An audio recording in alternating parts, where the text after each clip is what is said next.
Defenses to defamation. Introduction. Defenses to defamation are legal grounds that protect a defendant from liability even when a statement appears defamatory. These defenses balance the right to reputation with freedom of speech and public interest. If a defense is successfully proved, the defendant is not liable. Courts carefully examine context, purpose, and truthfulness.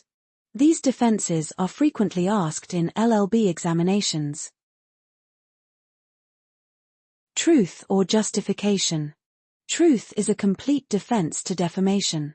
If the defendant proves that the statement made is true in substance and fact, no action lies. The law does not protect a false reputation. Motive for publication is generally irrelevant if the statement is true. The burden of proof lies on the defendant. Case law, Alexander v. Northeastern Railway Co., 1865. Facts. The defendant published a statement alleging that the plaintiff had traveled without a valid ticket.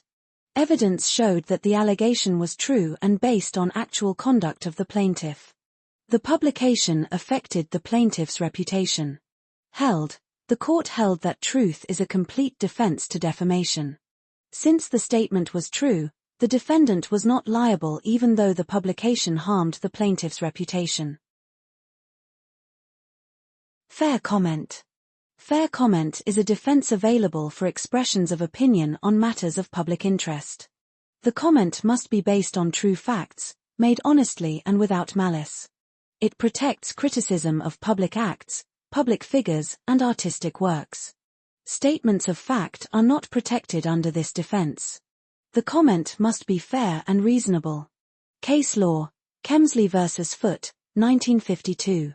Facts. A newspaper described another newspaper as lower than Kemsley morality, criticizing its editorial standards. The statement was made in a context of public debate on journalism ethics. Held. The House of Lords held that the statement was fair comment on a matter of public interest. Honest opinion, even if harsh, is protected when based on facts. Privilege. Privilege protects certain statements made on specific occasions, even if they are defamatory. The defense exists because public interest requires free communication without fear of litigation.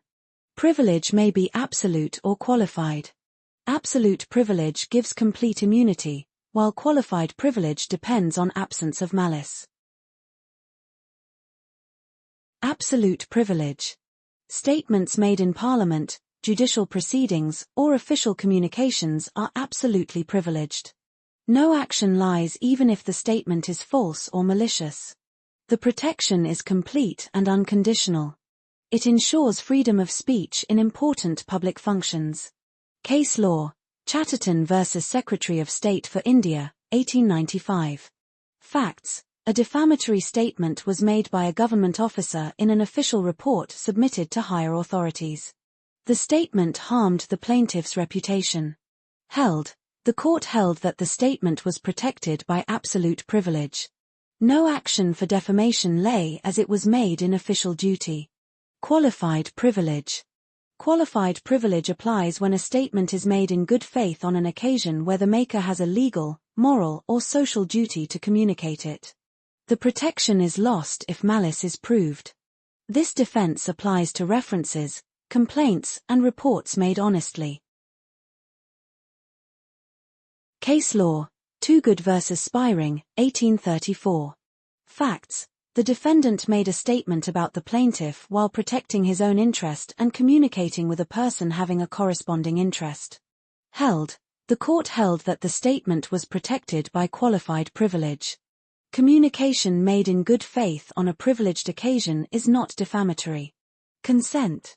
If the plaintiff has consented to the publication of the statement, he cannot later complain of defamation. Consent may be express or implied. It must be free and informed. This defense is based on the principle valenti non fit injuria. Consent to publication implies acceptance of risk. Case law, Chapman v. Ellesmere, 1932. Facts. The plaintiff consented to the publication of certain statements about himself in a report. Later, he claimed defamation when the report affected his reputation. Held. The court held that consent was a valid defense. A person who consents to publication cannot sue for defamation. Innocent dissemination. This defense protects persons who merely distribute defamatory material without knowledge of its content. It applies to printers, vendors, librarians, and Internet intermediaries. The defendant must prove lack of knowledge and absence of negligence. This defense recognizes practical limitations in controlling content. Case law, Emmons v. Pottle, 1885. Facts: newspaper vendors sold papers containing defamatory material without knowledge of the contents. They had no editorial control over the publication. The court held that the vendors were not liable as they were innocent disseminators. Absence of knowledge and negligence protected them. Conclusion. Defenses to defamation play a crucial role in protecting freedom of speech while safeguarding reputation.